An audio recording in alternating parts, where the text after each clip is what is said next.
We're live with Benjamin Easter, aka Ben Easter. He is founder, business mindset coach at Lucid Shift Coaching. We will get into a bunch of things today: communication, critical thinking, activation, copywriting, lifestyle, mindset, startups, everything in between. Ben is in Portland. I am in Oaxaca, Mexico. And this podcast is brought to you by podfire.com. If you want to start, scale, be invited to podcasts like this one. If you want to learn from folks like Ben, if you want to mastermind with them, have them in your community, and even get leads and clients, that's the kind of things that podcasts are doing for me on a daily basis. So podfire.com, my podcasting agency, if you want to start, scale, be invited to podcast. Ben, welcome to the pod. Tell me a bit more about yourself and about Lucid Shift Coaching. Yeah, well, thanks for having me. Lucid Shift Coaching is a business mindset coaching company. So what we do is we help early stage business owners kind of get out of their own way, outthink their problems. We're dealing with things like overwhelm, people pleasing, fear of failure, fear of rejection, helping people to think kind of a little bit more strategic about their businesses and how do we kind of envision goals and then kind of build inevitable outcome processes for those goals. So that's what we're doing. We've got a whole bunch of really cool clients. Again, you're talking about your ikigai. That's what I'm doing, my ikigai as well. living my best life. Pretty cool. And I'm seeing that you ordered books in colors in the back of you. So how OCD are you as a human? Not very at all. I kind of like that as a visual thing. And I've seen it in a couple of other people's backgrounds. So when I was like organizing my books, I was like, yeah, that's probably a way to do it. I used to always do it alphabetically, but this is really good for remembering where books are because you just have to remember the color of the spine. I really like it. Interesting. What are your learning systems nowadays? How do you scale that brain of yours? Yeah, I love it. Great question. So one of my very favorite ways of learning is podcasts. So I'll go on podcasts. I'll go on these like long night walks. And basically I'll be listening to something inspiring. And then I'll, as soon as I get a moment of inspiration, I'll go and kind of like ramble in my audio recordings. And then we have a bunch of systems built in the business so that we take those recordings, those ramblings that I do, and then transcribe them and kind of simplify them and streamline them into learnings for use in our content creation or whatever else we're doing in the day. But, the group coaching topics, things like that. So it's a really cool way of not just taking information in, but also integrating it into my existing learnings. With who do you work nowadays? Like what size of business, what niche, what type of personage, what psychometrics, and at what stage of their lives are they generally speaking? Yeah, so we usually so our ICP is they're early stage business owners, and I define that as being 1 to 15 people in their business. They usually, when they come to me, they're somewhere in a personal revenue range of like 1 to 350K. Their business might be up closer to $1 million, and their psychographic is like, again, we're dealing with all of the shit that happens for, oh, sorry, can I swear on this? I never asked. You can fucking swear. Okay, great. So they're dealing with all the shit that early stage business owners are dealing with, so there's a lot of like mental stuff that happens for people. There's like believing in what's possible. There's like understanding the way that the world works. There's like feelings of burden and overwhelm and stuff like that. And so like really the psychographic is more about kind of challenges that early stage business owners are facing, which is going to be all that juicy stuff, from organizing our time and how do we like think about like learning, and how do we think about like team and enrolling people, how do we think about sales, and like really like feeling authentic, because most of my people are organized. Their values are around like connection, growth, play, even authenticity. So how do we be like really authentic in the marketplace, that sort of thing. Quite interesting. And then your program, is it in packages? Do you sell your time, and what is the outcome if I hire you? Yeah, so I don't sell time. I sell an investment in a coaching package. That's one thing, is my one-on-one coaching. And then with my group program, it's a community. So we have the Mindset Gym, which is a place to come together and do the work, that mindset work together. So outcomes are usually peace, freedom, some kind of that combination of that. And freedom can look like a lot of different things. That's emotional and mental freedom. It's financial freedom. Like how do we like set up a business that works for us? and it's a relationship freedom. How do we like build the kinds of relationships that we want in the world and not get held back by our own limiting beliefs and bullshit? So limiting beliefs, I mean, I never really had them, but I had some of them lately. For example, with the podcast, like imposter syndrome, when I would have these stars coming on. Didn't expect that in myself, but yeah, I guess like 99.9 of humans would have that, meeting their idols, like people that shape their lives and so forth. What kind of problems do your clients typically face? Is it imposter syndrome That's a big mostly? one. Yeah, it's a big one. But like it's because to me, imposter syndrome, mostly women, because women are somewhat marginalized in this society. It's like a man's world, and hey, what are you doing? Not in the house cooking, or, or having a normal 9 to 5 job. But like what else is, well, talk about imposter syndrome first, if we can get insights out of that one, and then let's explore Sure. the other ones, the other palette of color. Yeah. Well, imposter syndrome is not, I mean, I hear what you're saying, but it's not only women. I mean, situations like this, I think when we're playing at a bigger game and we're sitting at a table and we're looking across from people who are very successful, I think that is a normal human emotion that shows up. And so a lot of times what we're doing is we're trying to manage our mind and manage our thoughts. And so, because the thing is, whatever story we're telling, whatever thoughts we're actively thinking, we wind up creating our reality out of those. And so it's like understanding that we're not describing reality, but we're using words to create reality. That's like the way that our minds work, our brains work, is a really important thing that takes some getting used. If you haven't never heard this concept before or really grok it, and even me, I understand it very deeply, I think, but I like have ever increasing levels of understanding what it means that we're creating our reality out of our language, because that sounds like kind of very esoteric or woo woo in a way. But in a very direct way, you are actually just filtering things in your reality based on the words that you're using to describe reality. So we want to be really careful about those, and that's how we make the changes. So with imposter syndrome, you're first of all, recognize you're not doing anything wrong. If you're experiencing imposter syndrome, it probably just means that you're human. Second, we can tell another story. I think a really resourceful story that I've found around imposter syndrome is the very fact that you're at the table. Because imposter syndrome is like, oh shit, I don't belong here, or they're going to figure out that I, kind of like almost this idea that you are actively being an imposter, or that you're like pretending to do something that you're representing yourself to be something that you're not. But recognize that whatever reason you're sitting at the table, the fact that you're actively taking these actions in the world is actually your qualification for showing up somewhere and being somewhere. Because you're interested in doing this podcast thing. So even if people are doing their own thing and you're like having this like really elevated clientele that's coming on, or people that are coming on your podcasts, the fact that you're interested in creating a podcast, that you're taking all the actions that get you there, means that you're qualified to be sitting across the table from whoever you are. And so that's one piece. And another thing is just belonging, like understanding your own sense of belonging in the world, and that this is your game, man. You're the main character. You're the one who it's all centered on you. Look around, look left, look right. That's your world. Everywhere is your world, which is another really useful thought to get past the imposter syndrome. Yeah, I think the game one is kind of very egocentric in my case. I'm often like, oh, he's a, what is it? RPG?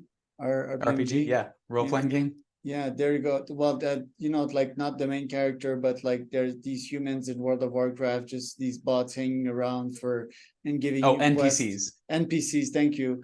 Yeah. So yeah, I try, I'm way more on the not humble side of things. I think it's helping me more than it's not helping me. Or maybe I don't know what I don't know. Yeah, that's how blind spots work. Yeah, we'll talk about that too. For the imposter syndrome and belonging being qualification, I've always been a pirate on my side, and the litmus on that one is quite simple. Is like, who qualifies? Another human. Oh, am I human? Yes. So I know that this reality, Exactly. and if you're a successful human, I know that this reality, I can shape it however I want it. And I can create the qualifications myself. Etymology, which is the science of word, is also very important. You touched on that, but for anyone with imposter syndrome out there, I also think that it's a lack of exposure from their end. And that's where the toxic cycle is.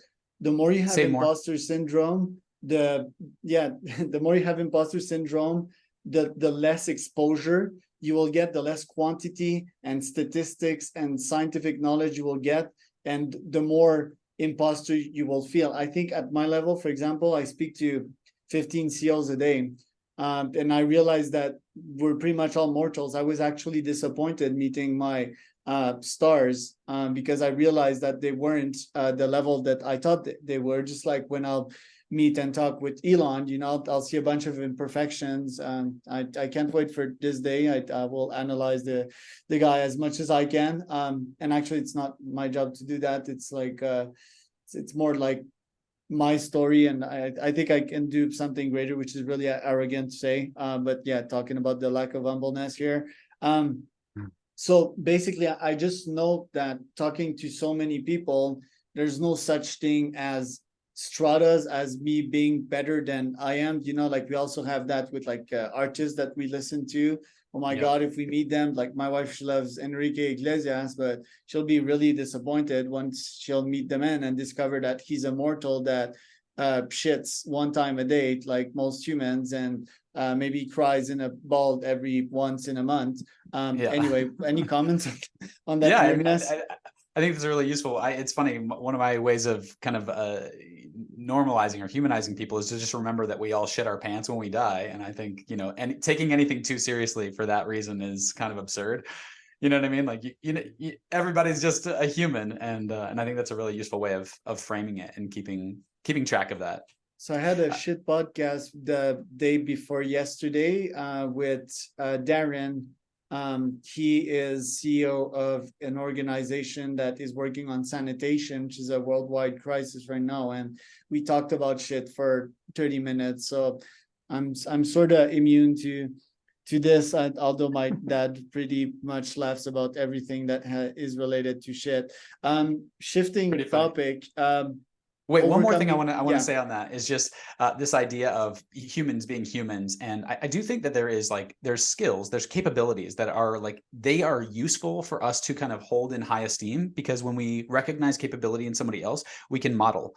And you can learn so much faster. I love this project that you're doing where you're talking to so many CEOs all the time, because you can learn so much from talking to somebody else. You can model what they're doing and then move much faster. It's like I could figure out Kung Fu on my own if I really wanted to, but it's so much easier to just go from somebody who's already studied a lineage of Kung Fu that's been developed over centuries, you know what I mean?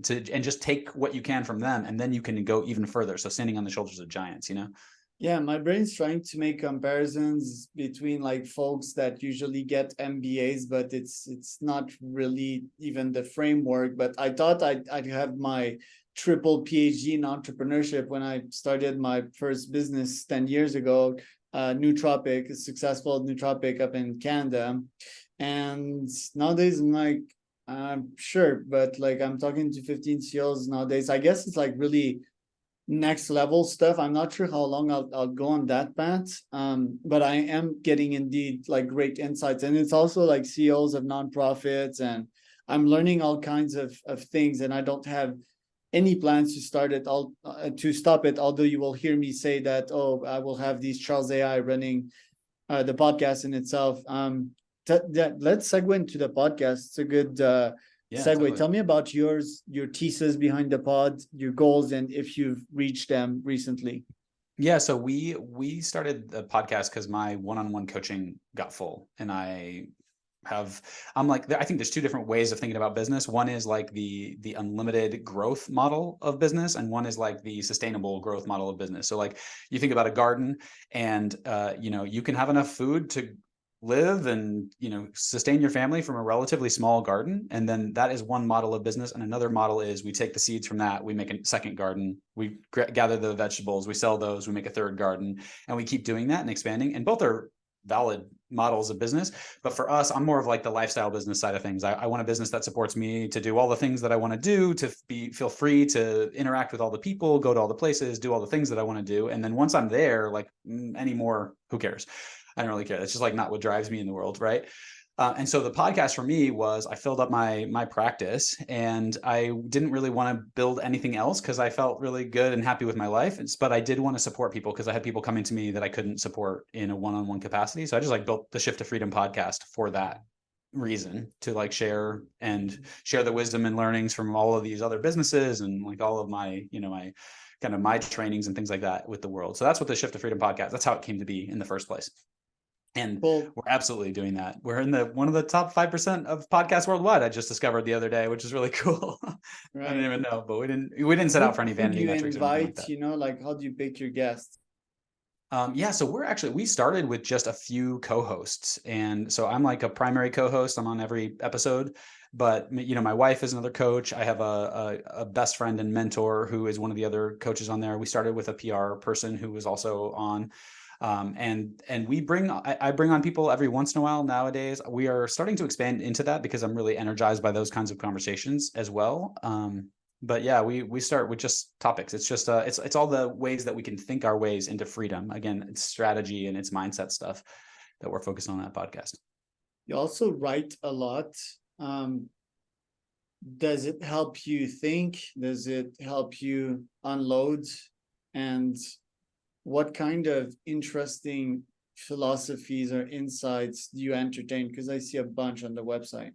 Yes. And so the way that I think about the podcast is it's like a testing ground. Like my zone of genius is talking to people, right? And I get a lot of that from talking to myself on my night walks, but it's actually really helpful for me. Like this kind of a conversation is really useful for me to kind of integrate ideas and test them out and try them out in different ways. And so this does turn into writings. It does turn into other content that we spin out from the podcast. But yeah, it's a beautiful way to like, I think ideas want to play. They want to play with each other. You know what I mean? And that's like a way that they develop and cultivate strength in the world. Right. You talk about various topics on the website. So let's talk about the blind spot one. So you don't know what you don't know. Yesterday, as I was running with the dogs, I was thinking, like some of my employees, they just don't know what they don't know. And that's sad, but it's also beautiful, right? It's like ignorance is bliss at some point. So what blind spots could I have in this life? Because I often question myself, try to analyze myself, which is very difficult because there's ego in there. I've also started in sales, and the danger of that is that you're selling yourself sometimes at some points. I do think I have a fairly scientific and objective mindset though. So how does one identify their blind spots? That's a great question. And I think that the answer is that's what other people are for. Because you can't see the label from inside the pickle jar. That's like one of my favorite quotes. You know what I mean? So like here's an example. I had this head injury when I was 19. I lost my social skills, amongst other things. I like damaged my social skills. I really got this social anxiety and all this other stuff. But 6 months later, I'm 19. I'm a 19-year-old boy, and I was like, oh, I'll recover. You can't tell me what to do. And then I'm having a conversation with my mom and my grandmother, and she's like, my grandma says something like, kind of like how you've been since your accident. And I was like, what do you mean? I made a full recovery. And she's like, no, you stutter. You have these big pauses in your conversation. You don't always understand what we're saying. Like, you don't know this. And I was just like, what? What? Like, what? And I got really insecure right afterwards because I thought I had made a full recovery. I had no idea, because the thing that is to be understood here is that your brain is the one doing the evaluating. So if it's the thing that has the problem, you probably won't see it. Now, you might come across blind spots organically, accidentally, because you bump up against a movie or a concept from a show or something like that, and you can think about it in just the right way. But actually, the more this is funny because this happens to really intelligent people, is like we think that we know, but because we think we know, we don't do the investigation and we don't do the practice, and then it actually gets in our way to be really intelligent. And so it's really useful to have, like, I have a coach. I recommend coaches to everybody, especially business owners, because you never know what you don't know that somebody else is going to be able to point out to you. And you're going to be like, oh shit, is that how I'm getting in my own way? So, how do you find your blind spots? I think another person is the easiest way to do it. Somebody who like is looking specifically for it, or you're entered into a resourceful engagement in that way. And you can read and you can journal and you can, usually the blind spots that we actually care about are going to be hidden behind something that we're trying to do in the world that we're not able to do for whatever reason. you're not able to do something. And so you can look there for your blind spots. But again, the nature of blind spots is that they're difficult to see. So good luck. You know what I mean? You're making me think right now in terms of traumas that I have. Like me, I don't have major traumas in the last few years, but I have micro traumas, like in business and relationships and I don't know, money, for example. So it's like I'm evaluating all of these things and trying to think to myself, how did these micro traumas in my life somewhat influence my brain? And then the natural thought sequence that went after is like, can a GPT help me analyze that? Can I upload data somewhere and have a GPT tell me like, look, maybe you should check into this, maybe you should have a bit of therapy and meditations on that aspect of your life because you didn't take time to fully digest that. Yeah, and GPT is awesome for what it is, and I love the way that it'll generate questions. I like to tell it to behave as an interviewer or something like that, right? Or as a therapist and ask me questions.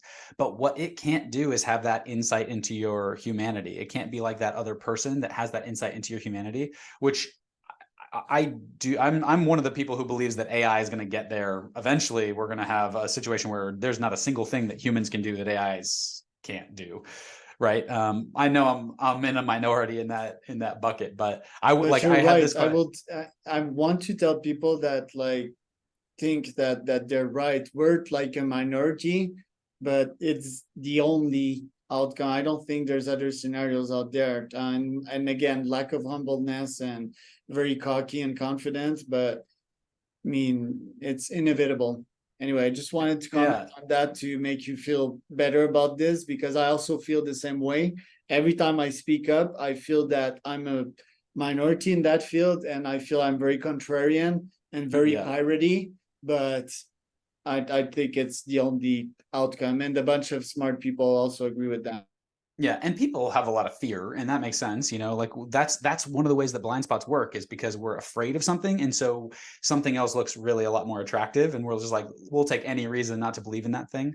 But at the end of the day, I think I've asked myself this question: would I know if I was an AI? And the answer is I don't know that I would know if I was an AI. You know what I mean? Like, how would you know? Yeah, maybe we're just like programmed by the next AGI, because theoretically, if AGI is something in the future, I think first, like the perception of time is very human. So it can Yep. make a lot of sense that either we're in this simulation or we're just programmed by this machine.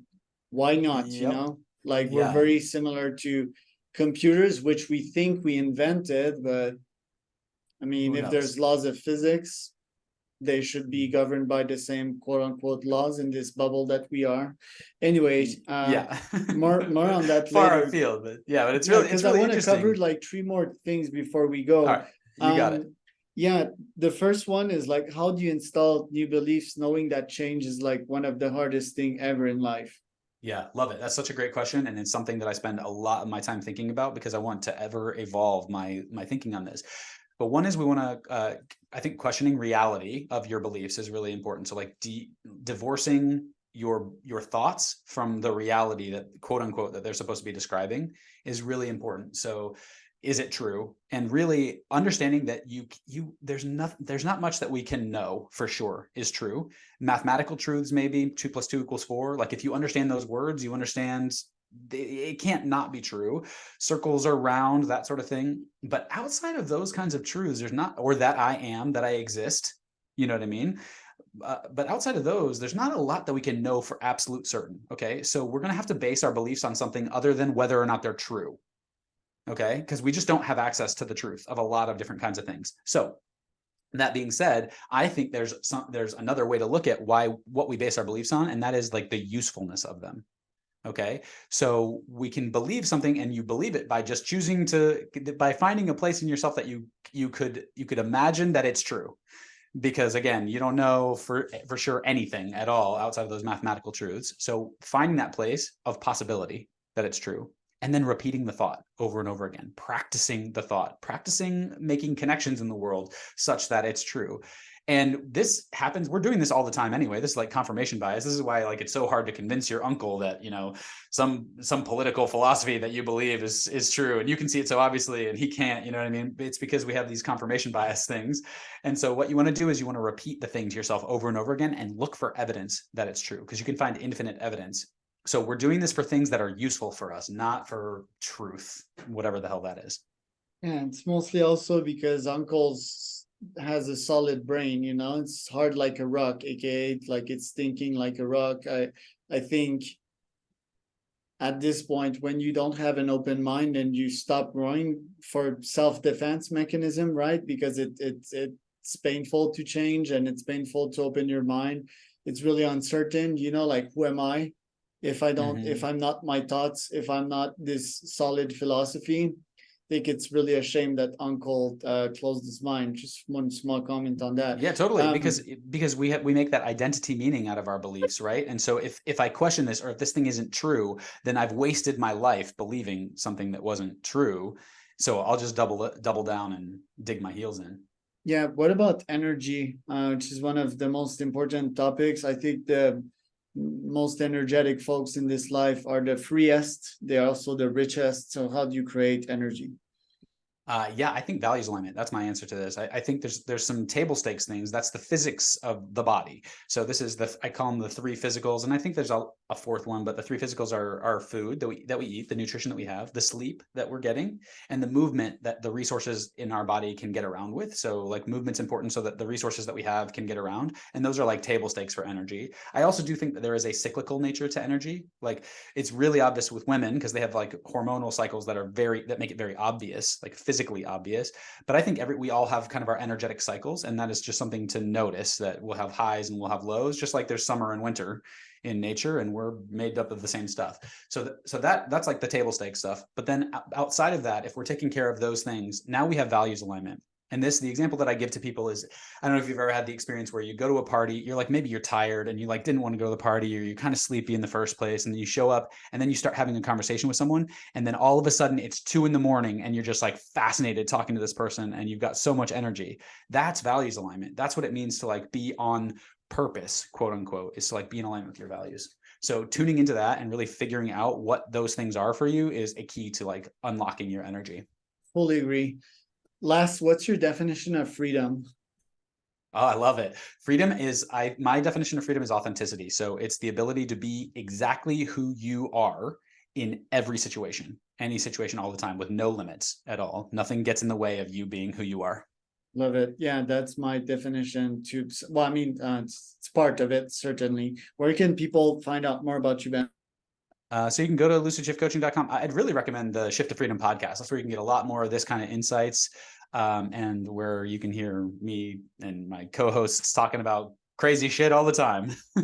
Love it. And I am Charles Cormier, host. That was the founder of wisdompodcast.com. If you want to start scale, be invited to pod, you can go to podpire.com. That was Ben Easter.